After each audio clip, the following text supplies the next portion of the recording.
আসসালামু আলাইকুম এভরিওয়ান। আজ আপনাদের সাথে শেয়ার করব ভাইরাল ডিম মামার সেই ডিমের রেসিপি। আমি বাদে প্রায় সবাই মনে হয় কম বেশি এই রেসিপিটা ট্রাই করে ফেলেছেন। এটা বানানোর পর আমার একটা কথাই মনে হচ্ছিল, এতদিন কেন বানাইনি মজাদার এই রেসিপিটা। একবার খেলে বারবার খেতে ইচ্ছে করবে। ডিম মশলা বা ডিমের চাটনি তৈরির জন্য এখানে আমি 4টা ডিম সেদ্ধ করতে বসিয়ে দিয়েছি। সামান্য একটু লবণ দিয়ে দিলাম, এতে করে খোসাটা খুব সুন্দরভাবে ছাড়ানো যাবে। আর ডিমটাকে খুব বেশি শক্ত করে সেদ্ধ করার দরকার নেই, একটু নরম অবস্থায় এটা নামিয়ে নিতে হবে। এবারে আমরা সালাদটা রেডি করে নেব। জন্য এখানে আমি অর্ধেকটা পরিমাণ শসা আর একটা পেঁয়াজ নিয়েছি। যেহেতু আমি এখানে কম পরিমাণ ডিম নিয়েছি, সেই অনুপাতে আমি সালাদটা তৈরি করে নেব। এবারে শসাটাকে আমি একেবারে মিহি কুচি করে নেব ছুরি দিয়ে। আপনারা চাইলে বটি দিয়েও এই কাজটা করে নিতে পারেন, আবার চাইলে গ্রেটারের মোটা অংশ দিয়েও শসাটাকে গ্রেট করে নিতে পারেন। এই তো শসাগুলোকে আমি একেবারে মিহি করে কুচি করে নিয়েছি। সাথে আমি কিছুটা গাজর কুচি নিয়েছি। গাজরটা এখানে অপশনাল, আপনাদের হাতের কাছে থাকলে দেবেন, না হলে বাদ দিতে পারেন। নিয়েছি পেঁয়াজটাকে কুচি করে, আর কিছুটা ধনিয়া পাতাও একেবারে মিহি করে কুচি করে নিয়েছি। আর সবগুলো এরকম কুচি করে নিতে হবে, যতটা সম্ভব মিহি করা যায়। এটাকে এক সাইডে রেখে দিচ্ছি। এবারে একটা বাটির মধ্যে নিয়ে নিয়েছি দুটো ভাজা শুকনো মরিচ। শুকনো মরিচটাকে আমি খুব ভালোভাবে চটকে নিচ্ছি। আপনারা চাইলে এখানে শুকনো মরিচের পরিবর্তে কাঁচা মরিচটাও দিতে পারেন, আর ঝালটা একটু কম খেলে এখানে একটা মরিচ ব্যবহার করবেন, তবে এটা ঝাল ঝাল খেতে বেশি ভালো লাগে। এবারে আমি যে সালাদগুলো রেডি করে রেখেছিলাম সেটা দিয়ে দিচ্ছি। এটা দেওয়া হয়ে গেলে আমি এখানে স্বাদমতো কিছুটা বিট লবণ দিয়ে দিচ্ছি। আপনারা চাইলে বিট লবণের পরিবর্তে নরমাল লবণ দিতে পারেন, তবে বিট লবণ দিলে বেশি ভালো লাগে খেতে। হাফ চা চামচের মতো চাট মশলা দিয়ে দিলাম। চাট মশলাটা হাতের কাছে থাকলে দেবেন, না হলে বাদ দিতে পারেন, তবে দিলে টেস্টটা বেশি ভালো হয়। 2 চা চামচের মতো টমেটো সস দিয়ে দিলাম। সাথে দিয়ে দিচ্ছি 2 চা চামচের মতো কাসুন্দি।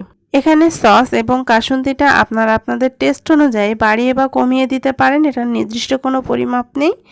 এক ফালি লেবুর রস দিয়ে দিচ্ছি, এতে করে খুব সুন্দর টেস্ট এবং ফ্লেভার অ্যাড হবে। এবারে দিয়ে দিচ্ছি মেইন উপকরণ, চাটনি। আমি এখানে তেঁতুলের চাটনি নিয়েছি, বাজার থেকে কেনার চাটনিটা নিয়েছি। আপনারা চাইলে বাসায় বানানোটাও দিতে পারেন, আর অবশ্যই এখানে এই তেঁতুলের চাটনিটা ব্যবহার করতে হবে। আমি এখানে 1 প্যাকেট তেঁতুলের চাটনিটা দিয়ে দিয়েছি। আপনারা যে কোনো ব্র্যান্ডের তেঁতুলের চাটনি এখানে ব্যবহার করতে পারেন। সব সময় তো আর বাসায় তেঁতুলের চাটনিটা থাকে না, এভাবে দিতে পারেন। সামান্য একটু চিনি দিয়ে দিলাম, যেহেতু সবগুলো সসই টক। এবারে খুব ভালোভাবে এটাকে মাখিয়ে নিতে হবে। আমি এটাকে হাত দিয়ে খুব ভালো করে মাখিয়ে নিচ্ছি, যেন সবগুলো সস আর মশলা একসাথে মিশে যায়। এতে এভাবে খুব ভালো করে মাখিয়ে নিতে হবে। আর এখানে সবগুলো উপকরণই আপনারা আপনাদের টেস্ট অনুযায়ী বাড়িয়ে বা কমিয়ে দিতে পারবেন। এই তো মশলাটা একেবারে রেডি হয়ে গিয়েছে।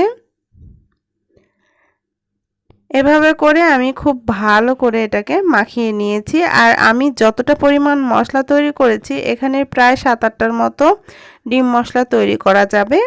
এই তো ডিমগুলোকে আমি সেদ্ধ করে নিয়েছি, আর ভেতরটা একটু সফট রেখেছি। এবারে ছুরি দিয়ে মাছ বরাবর কেটে নিলাম, তারপর এখানে পরিমাণ মতো দিয়ে নিচ্ছি। এই মশলাটা আপনারা আপনাদের পছন্দ মতো এটা দিয়ে নিতে পারেন। চাইলে 2 ভাগ করে ওপর দিয়ে এই মশলাটা ছড়িয়ে নিতে পারেন। একটু সাবধানের সাথে আমি এই মশলাটা ডিমের মধ্যে ঢুকিয়ে নিচ্ছি।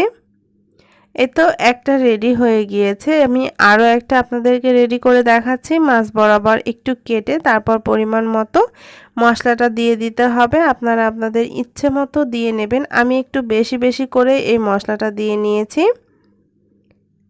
এই তো এভাবে করে খুব সুন্দর করে আমি মশলাটা ভেতরে দিয়ে নিচ্ছি। এই তো 4টা ডিমই আমি একইভাবে রেডি করে নিয়েছি। এবারে ওপর থেকে আরও কিছুটা চাটনি দিয়ে দিচ্ছি। এই চাটনিটা দিলে দেখতে যেমন ভালো লাগে, খেতেও অনেক বেশি মজার হয়। এই তো ওপর থেকে আমি এভাবে করে এই তেঁতুলের চাটনিটা ছড়িয়ে দিয়েছি। প্রিয় দর্শক, ভীষণ মজাদার ভাইরাল সেই ডিম পুরোপুরি রেডি। দেখতে যেমন লোভনীয় হয়েছে, মাশাআল্লাহ খেতেও অনেক বেশি মজার হয়েছিল। এভাবে একবার বাসায় ট্রাই করে দেখতে পারেন। বাসার ছোট থেকে বড় সবাই অনেক বেশি পছন্দ করবে। আশা করছি মজাদার রেসিপিটি ভালো লেগেছে। ভালো লাগলে লাইক, কমেন্ট এবং শেয়ার দিতে ভুলবেন না। সবাই ভালো থাকবেন। সবাইকে আল্লাহ হাফেজ।